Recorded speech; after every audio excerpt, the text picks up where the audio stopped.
Welcome back to the Two Comma Club podcast. Today I am joined by Brian Adamson. He is an amazing man of God, and I'm really excited to jump into this episode. I got to speak with his business partner, David Simons, the other day, and with that said, I've learned a lot about some of their story and their background as to how it is that they got together, but I want you guys to hear it first from him. So before we jump into all that, though, Brian, if you wouldn't kind of mind explaining to the audience how it is that you got into the space through real estate and things, that'd be awesome.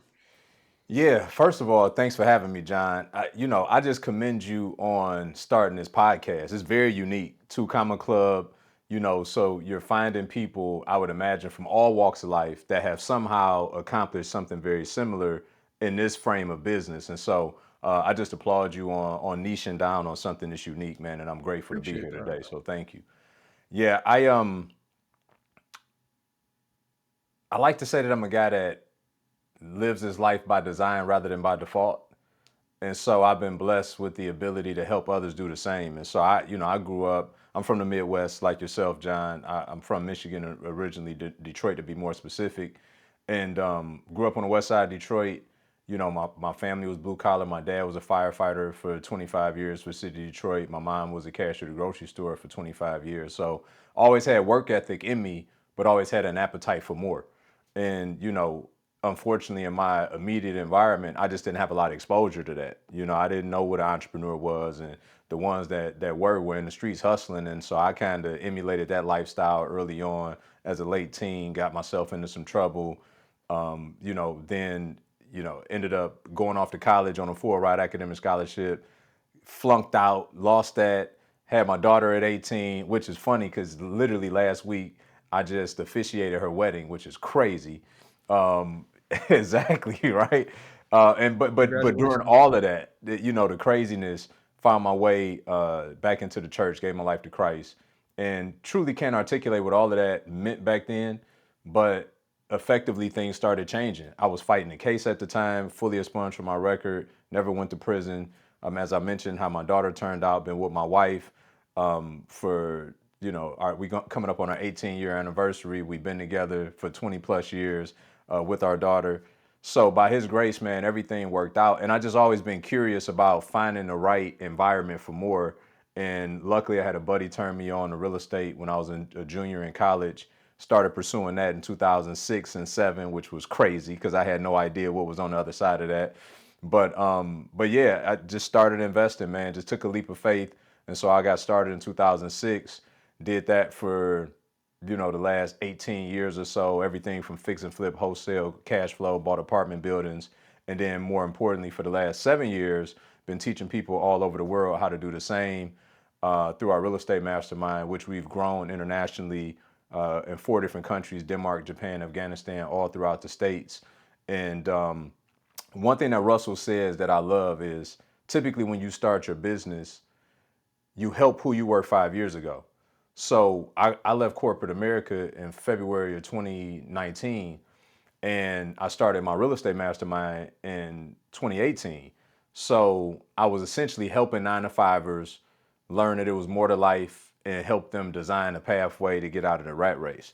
And so here I am now, some 7 years into coaching, made millions of dollars, help people all over the world do really well for themselves. I'm now helping who I was 5 years ago again.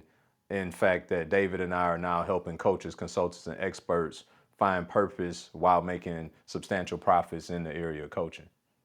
That's awesome.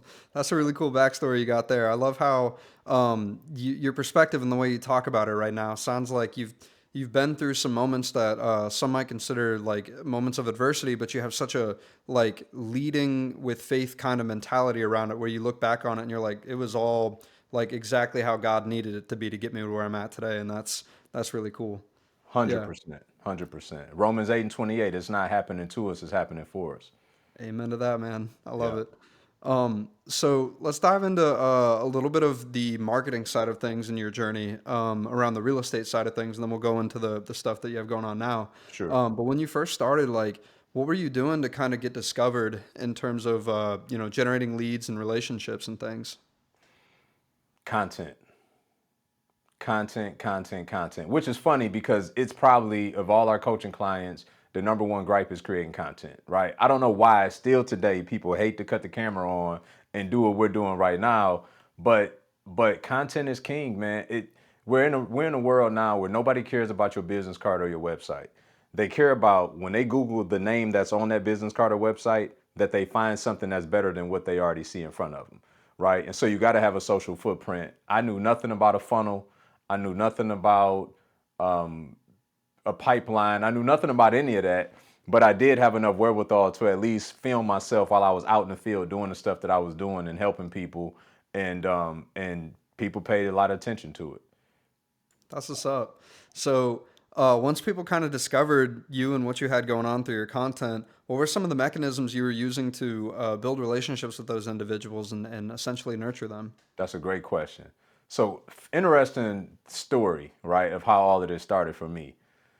So I joined a real estate mastermind in like 2015, 2016. And it was 40 some $1,000s back then, right? And they had programs even higher than that. And so I came in and I was one of the 3% that were really killing it in that program, which was crazy to me because people had invested six figures and still didn't have a deal. I don't even understand how that's possible, right? So I get to a point where I got excess deal flow and I'm organically just helping people within the group. I'll make like a nominal fee to wholesale them a deal, etc. But then people wanted me to like do the project for them and all of that. So I did that for this young group of guys out in San Diego, flipped a house for him in Detroit, completely hands off, sent him a check, had never met him, right? And so when I finally went out to San Diego to meet him, they were like, bro, like people need to know who you are. Like, why aren't you on social media? I'm like, because I've never been on social media. I didn't grow up like that. I'm an 80s baby. You know what I mean? Like, why would I be on social media? And so they were like, no, no, no, enough of this. So they were the ones that convinced me to get on Instagram, which I did May of 2018. And so they were kind of like, they were the Gen Zs pushing me, you know. And so we really leveraged the DM mechanism to answer your question more specifically. As we started to garner the attention, we would have conversations with people in the DMs, have them book calls, and we essentially closed our first $1 million just from doing that. Man, that's wild. It's interesting how, just taking that step of actually like reaching out and having conversations with people is the thing that can lead to such extraordinary results, going in Yeah. and actually providing that value and helping them. So that's awesome.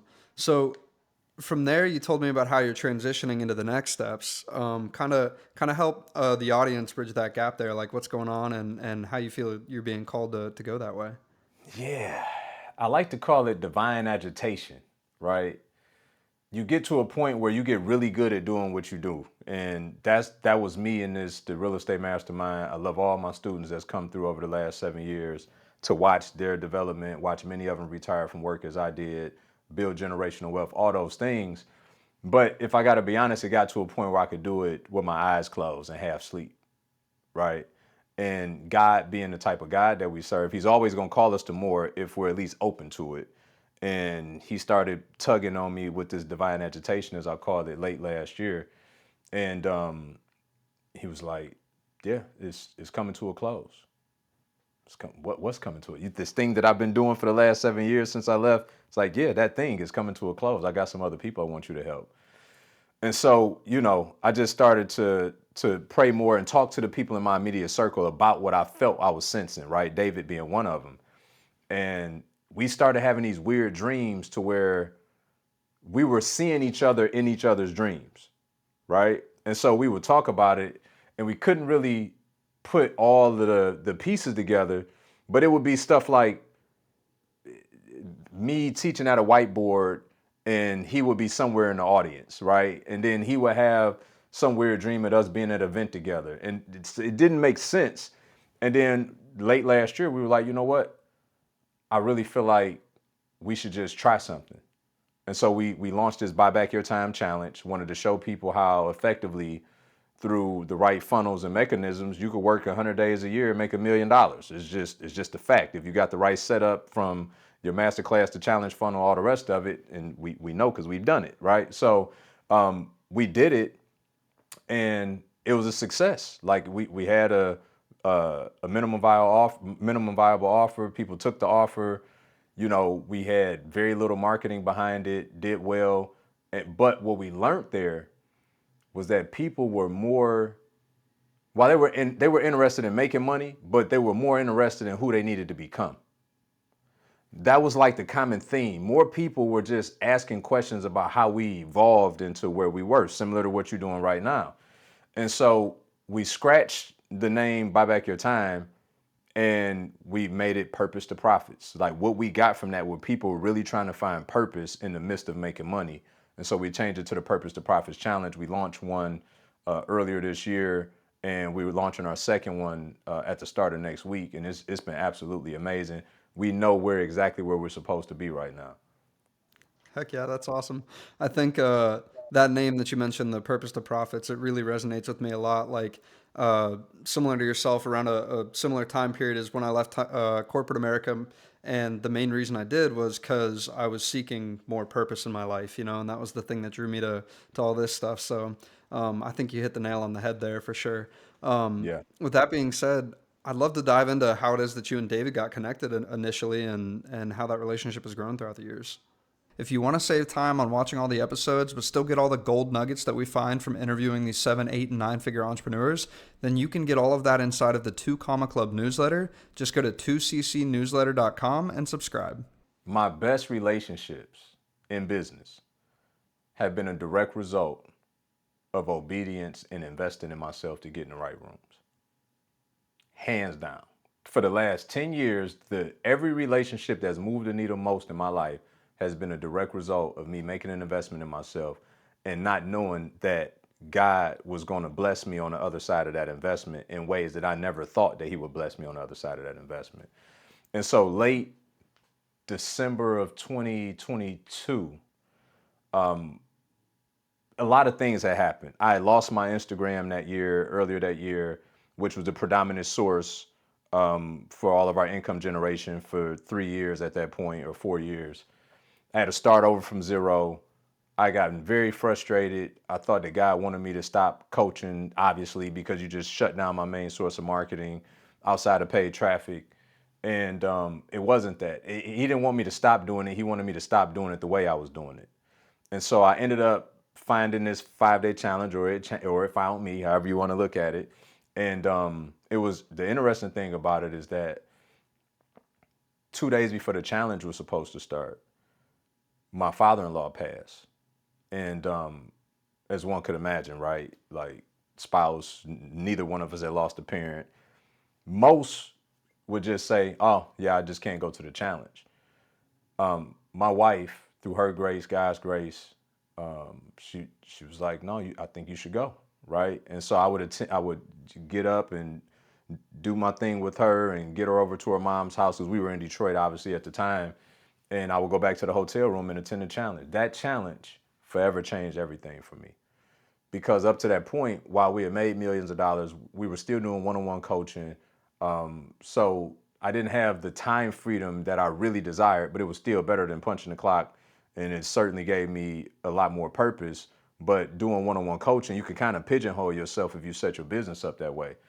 And so went through this challenge, learned how to do more one-to-many coaching, how it actually serves your clients better, because now it's this melting pot where everybody can hear from one another, and so they evolve and advance even faster. Uh, and and also I learned how to do challenges through this challenge. And so I signed up for this mastermind, and that's where I met David. So he was intricate, being that his marketing team knew how to deploy these challenges. And so I hired him essentially to revamp my business so that I could deploy the new model. And then after a couple years of success, 2 Comma Club awards and whatnot, we decided to now partner up to serve the kingdom in the way that we're doing now. That's awesome. I think there's a lot of things that can be taken away from that story that I've seen as patterns in the lives of people that follow God and their purpose. And it seemed like one of those things that you mentioned was the adversity that you guys experienced as a family with the loss of your father-in-law there. And first and foremost, my condolences. But secondly, I'd like to highlight that, you know, a lot of people, it seems like it always gets darkest just before the dawn, and it's like kind of the pattern that I've seen that has let you know you're moving in the right direction, because there's some kind of, if there's some kind of God, there might be some kind of opposing force. And in that respect, a lot of times when you feel that extreme adversity, it's because you're right about to have that breakthrough with God stuff, which is a pretty crazy concept. So, have you noticed any other points in time in your entrepreneurial journey where a similar thing in that capacity has happened before? You know, a couple years ago, I became aware through one of my mentors that disruption always follows intention. Disruption always follows intention. So even when you look in the Bible, when Jesus was baptized, the next verse says, and he was sent to the wilderness to be tempted by the enemy. So disruption always follows intention. And so now, to your point about patterns, I get excited at the worst moments if I know I'm being intentional about something on the other side of that, right? Because it, it's in the text for a reason, as a reminder that we should anticipate, to your point, that there is an opposing force who's prowling around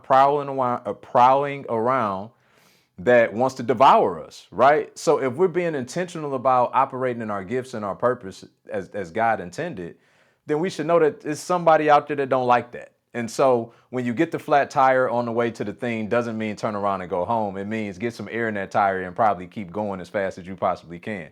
And I think I'm so glad you parked there for a moment, John, because so many people really do look at that momentary adversity as a sign that, and you know this, right, as well as I do. You go to pay for a course and maybe it exceeds whatever the bank would allow, and you think because the bank stopped your card that was an indication that you shouldn't pay for the thing. It's like, no, that's an indication you need to call your bank so that you can get this transaction to go through to finally change your life. And so if you can change your perspective, you can change your situation. Most people have the wrong perspective, which is why their situation just doesn't change for them. Yeah, amen to that. I think you said it perfectly there. Like, I'm not even going to try to rephrase it because that was, dude, well done. I love that. Um, so to go back to the side of things here where God has had some big influences in your life and stuff, like I know that a lot of people talk about being like self-made and things of that nature, which I simply just think is not true. It's like you have people that are placed in your lives and they do amazing things for you. So one of the things I'd love to hear you talk about is the role of the relationships, be it mentors and others that have played a big impact in your entrepreneurial journey and your life. That'd be great. Sure. If you want to change your life, you have to change the people in your life. If you want to change your life, you have to change the people in your life. At the end of the day, God is not dropping manna down from the sky in Egypt anymore, right? But what he is doing is sending blessings through people called vessels that turn into resources. And so if you have people around you that are always making more withdrawals than deposits, it's going to be pretty hard for you to win in life. Now, that may stroke your pride and your ego and make you feel good that people always need you. But if at some point, in order for you to advance, you need somebody that can help you advance. And so I love, putting myself in rooms where I feel a little insecure. I love being in those rooms where I got to kind of shrink and absorb first before I feel good about stepping up and speaking up, because I know that I'm growing. And, when you come from where I come from, unfortunately, you got to pay to get into the rooms to get those relationships, because those relationships don't exist in your natural habitat, because everybody else is naturally experiencing the same thing that you're experiencing. So to experience something different, and if you don't have these kind of relationships, you have to pay to get in the rooms with those relationships, which I love, because scripture also tells us that the heart follows the pocketbook. One of the main reasons why we shouldn't give away, not beyond giveaway, but we shouldn't sell our products for cheap or feel like our business is a charity, is because scripture tells us that the heart follows the pocketbook. Where your treasure is, so your heart will be also. So the more that we invest in ourselves, the more that our heart is in that investment, the more likelihood that we are to follow through on the things that come along with that investment, called the work that needs to happen, right? So you pay a little, you do a little. You pay a lot, you do a lot. And what I found is that everybody that I just explained in that little soliloquy are all looking for the same thing. So when you start making these investments to get in the right rooms, you foster better relationships because each of those individuals are you. And they've been looking for a room full of us. So there's no bigger cheat code to me than finding your tribe through one culture, and then two, obviously those that are in the specific genre of business or genius that you want to go into, and then as fast as you possibly can start spending more time with people that fit your future as opposed to your past. Ooh, that's a fire bar at the end there. I love that. So, what advice do you have for the individuals who are afraid to take that leap of faith and maybe join that group and are facing the fears that the devil might be whispering in their ear about not taking that leap of faith and ultimately how they can, I guess, vet that they're heading in the right direction with the right people and then ultimately like get over that hurdle, if you will? Do it afraid. My pastor said it best many years ago. He said that faith isn't the absence of fear, it's the presence of God. I do a lot of things afraid. Just about every time I go to speak publicly, I got the angst and I got but I prepare myself to a point that I can trust God. And I think a lot of the time we feel inadequate because we are. We don't prepare ourselves enough, right? And if we prepare ourselves enough, then we know that by God, his sovereignty and his grace, he's going to carry us through the what ifs, right? That's the faith part. And so we got to prepare ourselves as much for the opportunity as possible. In saying that, even as much as time for a life change, you have to prepare yourself. What due diligence did you do? How much have you read into this? How much have did due diligence on the particular person or group that you want to involve yourself with? Have you reached out to others and got their experience, engaged that, and then prayerfully considering all those things as you're having your conversation and dialogue with God. That's all prayer is having a conversation with him about what you're thinking and feeling. And then you get a sense of move forward, you know? And the funny part is that sometimes he doesn't tell you emphatically move forward, but he doesn't tell you not to do it. So in the absence of a yes, we also just have to seek and find out, do we feel that emphatic no that we normally would feel in our gut if something was off? And if that's not there, then it's an indication that you got an opportunity to exercise your faith. That's powerful. I think that one thing I'd like to add on to that is, different periods of time where you're exercising that faith. It can look like the activity of taking some kind of leap of faith, but then you can also end up in this place where it's like quiet almost, right? And like you're not really hearing the voice of God anymore. You're not really hearing much of the devil either. And like I've been in that at least once in my life, and it is a weird, strange period because it's almost like both of them are waiting for you to decide which way you're going, you know? And it's crazy. So like I'm curious to know if you've ever experienced that yourself, that period. I literally got goosebumps on my face right now. I live in that period more than any other period.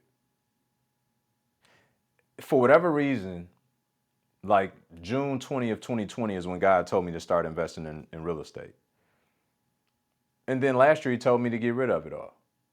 Right. So I'm like, but why would you? So I'm on this 3-4 year journey of building over 100 units and buying all these apartments. And then he's like, okay, cool, great. Yeah, now sell it. I got something else for you to do. So it's frustrating. I literally, John, said this today to God. I was like, I guess I'm back in one of those seasons again. I spend time with you in the morning. I'm reading your word. I spend time with you at night. I'm reading your word. I talk to you throughout the day. And very seldom do I hear anything. But at the very same time, I got this peace too because I'm not really hearing the enemy either. So I live most of my life in what I would call spiritual purgatory, where he gives me assignment and then he just goes quiet for a while. But I feel his presence when I do the thing I'm supposed to be doing. I feel his presence right now as we're talking, right? Same So here. when I'm doing the thing I'm supposed to do, I feel his presence, but then I just don't hear from him much in between. Yeah, I think that's the best way to put it. It the purgatory concept, right? And it's like, gosh, I think for me, what it was like a decision period where it was like you got to move forward, but then like you said, the moment you start doing the things that are that moving forward, you start feeling his presence again. And it's almost like you're in the part of the journey that is the part where you actually are creating the story that you will one day share to the people who need to hear it, essentially. Wow. Wow. So with all that being said, like all the things you've done with real estate and everything are really powerful things. I'd love to dive more into what it is that you guys are doing with this purpose, purpose to profits that you have going on. It's nothing that brings me more joy in this season. Like to help people discover, develop, and deploy their gifts, to help them to monetize their messages, to help them to overcome imposter syndrome backed by biblical principles, to help them to defeat the enemy and to actually subdue and take dominion over the things that God has called them to do.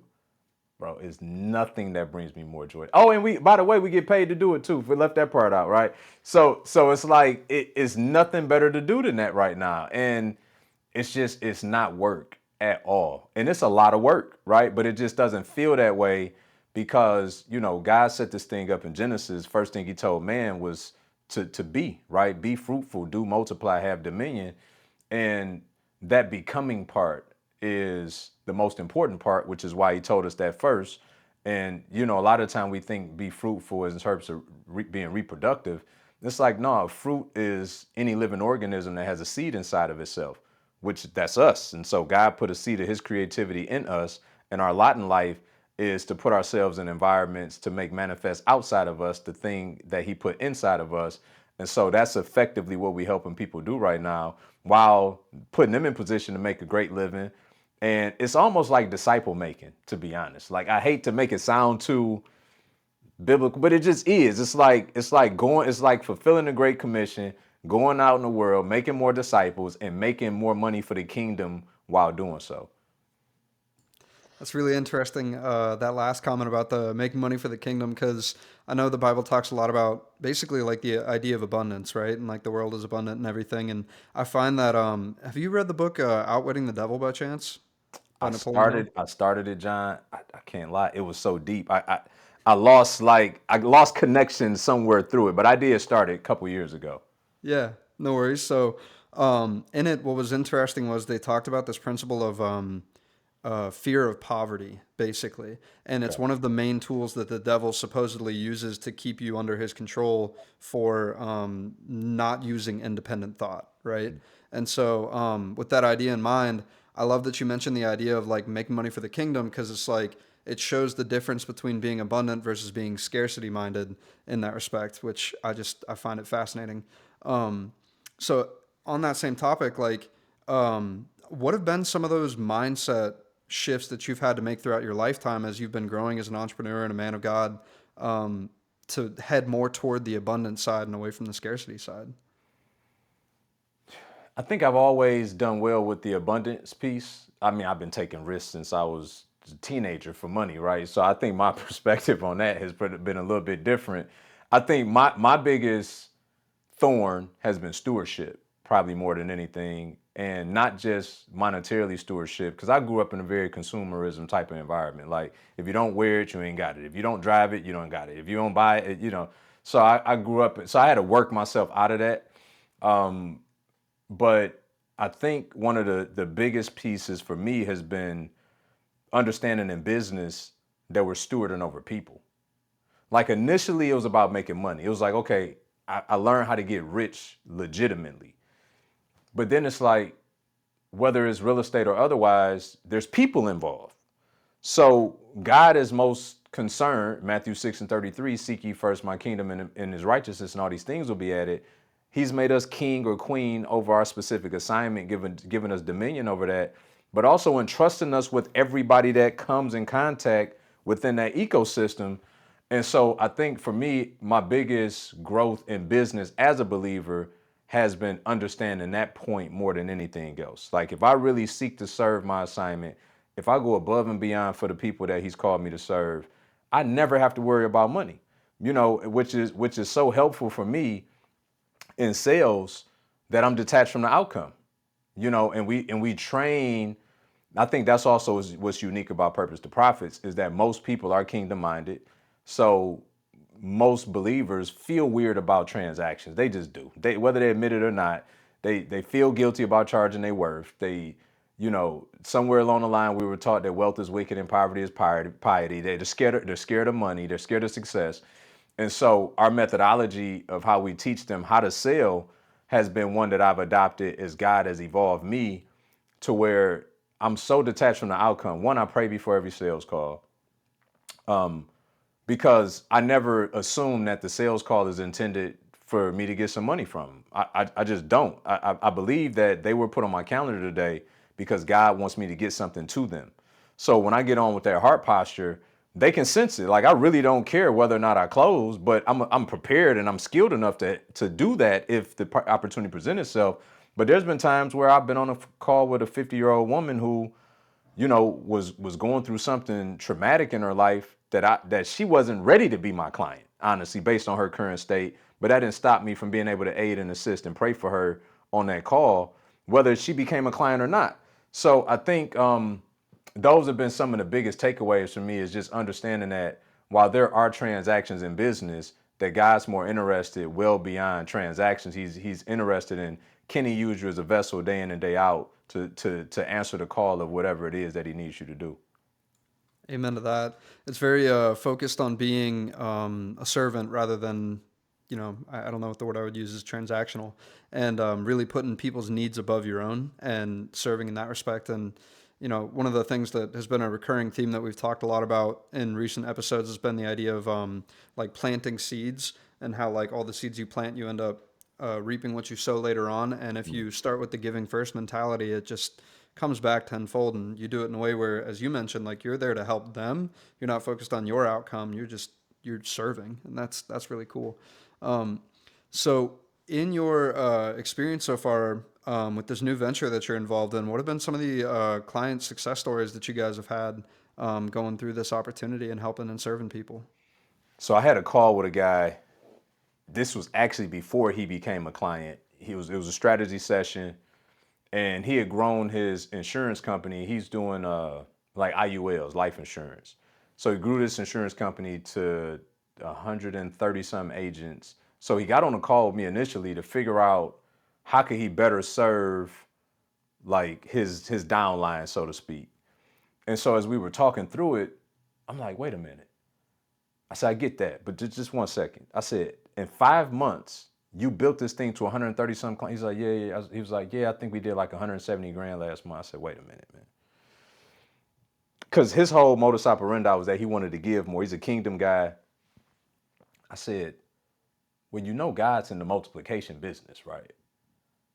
Like, he took 12 and saved billions of people through those 12, right?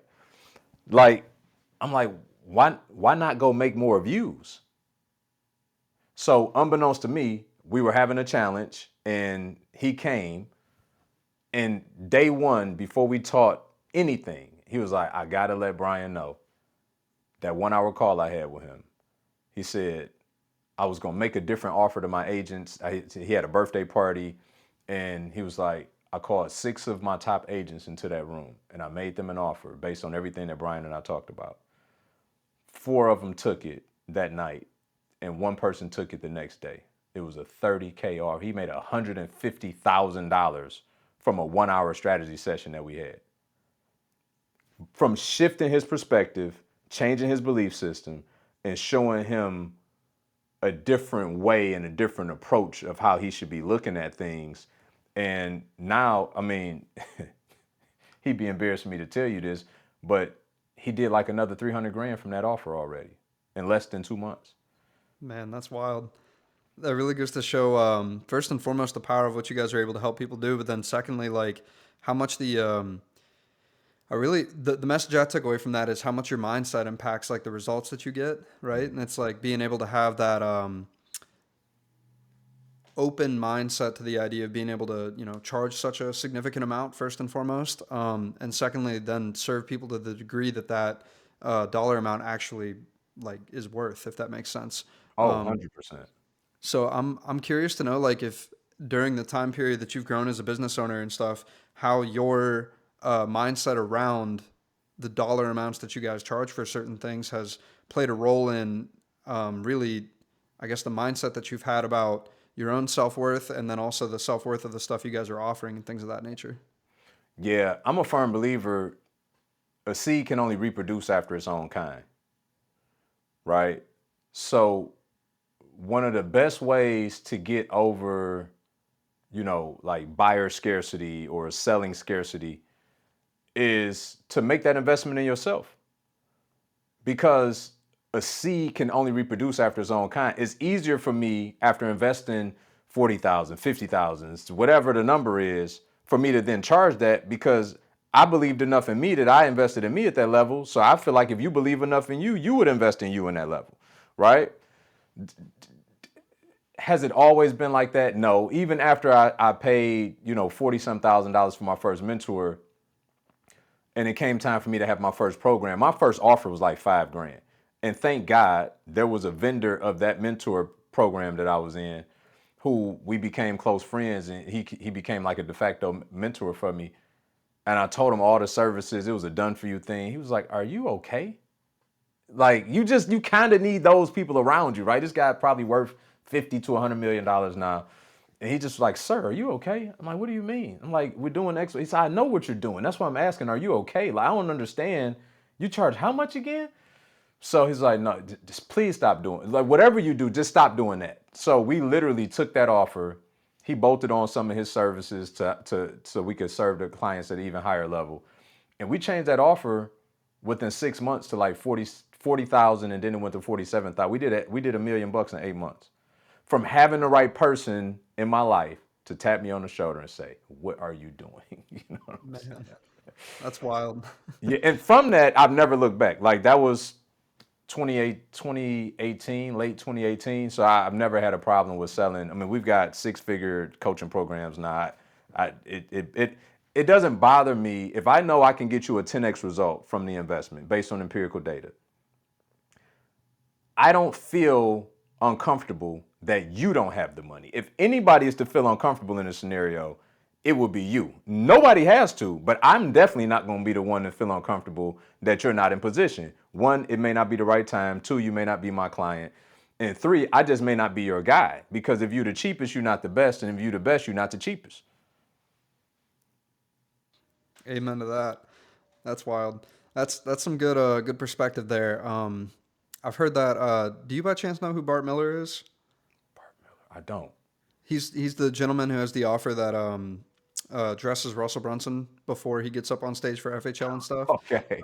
So I'm actually in his accountability group, and I heard him talking about that similar concept, and he mentioned some names of some individuals who are in the inner circle and stuff that have offers that are like 6 figures, 7 figures, etc. And he mentioned that same concept. So it seems to be a theme that I'm hearing a lot, where it's like you can charge more or less after you've experienced it firsthand, right? It's like you said in terms of the seeds and everything. And so I think that's a really good perspective for anybody who's kind of on the fence about whether or not you should be charging something. It's like maybe dabble your feet in somebody else's program first and kind of see what that's all about, see the level of results that you get on the other side and the kind of help you get and all those things and kind of model it from there. So just food for thought. But Yeah. aside And from to that, that point, John, I just wanted to add, because people will only behave consistently in what they believe. So sometimes, to your point, you have to immerse yourself in that environment so that your belief system can change because you actually did it. And it's like, oh, I get it now. And it would behoove me to allow somebody else to feel and experience what I just felt. yeah, I couldn't agree anymore. That's too true. So, what would you say has been like your one superpower that you've had throughout your entire career that has helped you to persevere in those hard moments and also hit the level of success that you have today? Man, I'll tell you what. So are you familiar with the Enneagram test? So, I'm so not. it's a personality test that's supposed to be the closest thing to like a biblically based personality test. It's called the Enneagram, Enneagram. Highly recommend anybody on here like go take that test. And so they got these different ranking systems. And then in your most innate state, this is the way in which God wired you. And then there's reasons in the kingdom for that, right? So in my most natural state, I'm said to be, I score a 99 as a three. A three is an achiever. Okay. And then after that, I score a 96 as a challenger, which is an eight. So because of this three and this eight in me, it disallows me to quit. I'm just a glutton for punishment. Like it don't matter. I lose a $500,000. I'm like, all right, well, I got the mentality of a quarterback. I throw a pick, I got to go back out on the field. It's just what it is. I can't quit because I can't rest with myself if I do. And so it's just this unfortunate thing that God wired me this way. So I don't quit one. Secondly, as far as spiritual gifting that I've seen show up in the marketplace is wisdom and discernment. Like I'm so grateful that he gave me this gift. I didn't know what it was back when I was in the streets. It was perverted into manipulation, whereas now it's influence. I just understand people, and it's helped me tremendous. I lean into that. That's the thing I think people benefit from me most, professionally and personally, is that gift. And so that's taking me places I couldn't have never taken myself. Heck yeah, that's really cool. I resonate with you on that never quitting concept. It's man, when you're down in the dumps and it's like, well, I'm just gonna get up again, you know? Why not? Like, um, so as And far you as know that what I'm goes, talking about. It's not a multiple choice. It's like I just got to do it again. I don't know why, but I just got to do it again. yep, I kind of feel like you ever watch the Avengers movies by chance? Oh The yeah, my Marvel wife, movies? believe it or not, is into like Marvel like crazy, so she's got me locked in now. Heck yeah. I always find myself feeling like Captain America when he just gets done getting knocked to the ground and he gets up and he's like, I can do this all day. It's like that's how Outfit I feel. torn, ripped. It's like, bro, you gonna take a breather for a minute? Like, nah, I'm like out here. Amen to that. Yeah, Um, so what are your goals going into 2025 right now? that's a really good question. My goals are more input oriented than output oriented. I've changed that in recent years because back to that 99 as an achiever,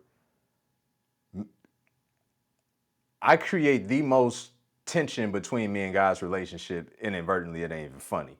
Just because I'm always, it's like, okay, I got the vision, I got to go execute right now. And he like, yeah, but this is not exactly how I want this thing to go. So I constantly find myself frustrated. And you know, you do that long enough, you start to kind of grow a disdain towards him which it was never his fault. And so I'm like, I'm tired of getting out ahead of my skis. So my commitment to him is Ecclesiastes 11:6. Sow my seed in the morning, get busy by afternoon, for I do not know from which effort, if not both, things will hit. So I just get up every day with that posture, right? I'm gonna shoot 4 pods a week. We're gonna release two. I'm gonna shoot enough short form to post 6 times a week on, TikTok, Instagram. Like I'm controlling all the inputs. So my goals are input oriented. I'm gonna do a YouTube live every Thursday, 2 p.m. Eastern. Like I'm gonna serve my clients like nobody's business. And I'm just gonna sow enough seed, and whenever he decides to send the rain, we'll harvest. So, do we look at KPIs and all those things? Of course, fundamentally as a business, but I really don't have any output goals or outcome goals. I just really believe that we control the inputs, he controls the outcome. And for me anyway, it's safer that way. Otherwise, I'm constantly ahead of my skis. I'm constantly frustrated at him. And I'm at the 41, I'm a little bit exhausted, to be honest, John. I totally get that.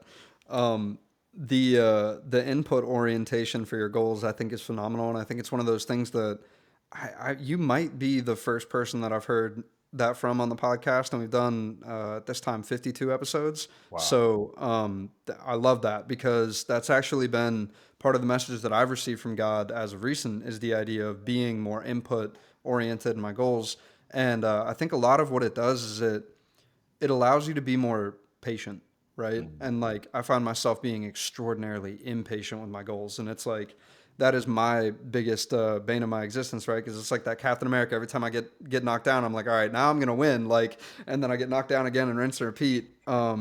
So yeah, I love that. Um, what do you think is kind of the big domino for kind of getting you in the position of making sure that you hit those goals on a regular? just being sensitive to him in terms of, I constantly pray over myself. Psalms 37:4, take delight in the Lord and he'll give you the desires of your heart. Most believers, I believe, interpret that as he'll give you everything you want, but I believe that he'll give you everything to want. As you delight in him, his desires become your desires. So I'm constantly just trying to stay in tune with what does he desire? Are there any pivots? And as long as it's that quiet noise, I like to call it, then I'm just going to keep doing the daily inputs that get me aligned with the path that I believe that I'm on, right? And and focusing on stewardship. Once again, just focusing on stewardship. Like, you know, we could very easily scale this offer that we have right now because we know how to pull those levers, but we've talked about it. Like, we just want to love on the people, serve them, get more of those, $150,000 day stories. We've gotten other ones that's already come in. A lady last week, she's in the e-commerce space. She did a webinar. She's got 4 clients for her 55K offer. So they're coming through in very short time. This is less than 60 days that we've been doing this. But yeah, just focusing on stewardship and inputs, man. Seriously. That's awesome. I love that. Um, so, a lot of times in life, I find that the way God works is like, I talk about this concept of like open and closed doors, right? And it's like he calls you to something and it looks like an open door down the hallway and you start moving toward it. And when you get there, one of two things is going to happen. You're either able to go through the door or he slams it right in your face. But now you're in a new place where you have a new perspective and you might see a different door open down the hallway. So you go down that way and then he like does this whole thing until finally you walk through. Um, so I'm curious to know like your thoughts around why it is that he might have closed the door in real estate. And I want to preface this before we dive into it. I had Hmm. a conversation with a gentleman by the name of Storm Leroy in one of the previous episodes, and we were talking about the fact of where it is that AI is kind of playing a role in the way that the economy is changing and how it is potentially closing down, a significant amount of jobs in the near future, and how that might impact the real estate space. And so I'm curious to know your thoughts if you think maybe that closed door might actually be God's protection in that capacity, or if He's just calling you in a different direction.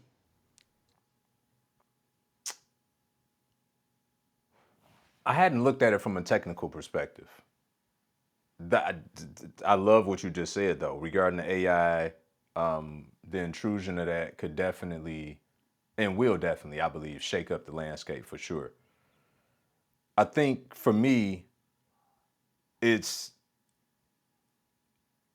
it's just that God wants me to be able to throw everything unencumbered into this new season.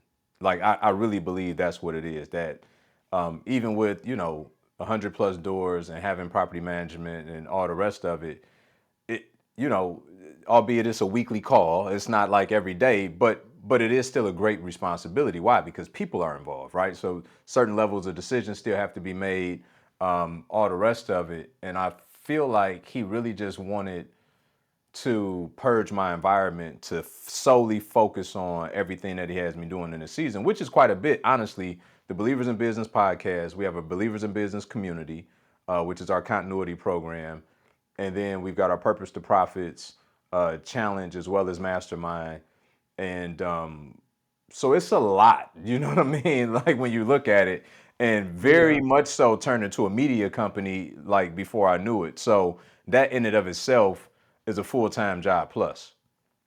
hmm I definitely see that the media side of things is such a, a large fulfillment ask, especially when you're talking about the numbers of posting like you are. That's it's significant, and it's quite a discipline to be on top of that. So Yeah, that's awesome.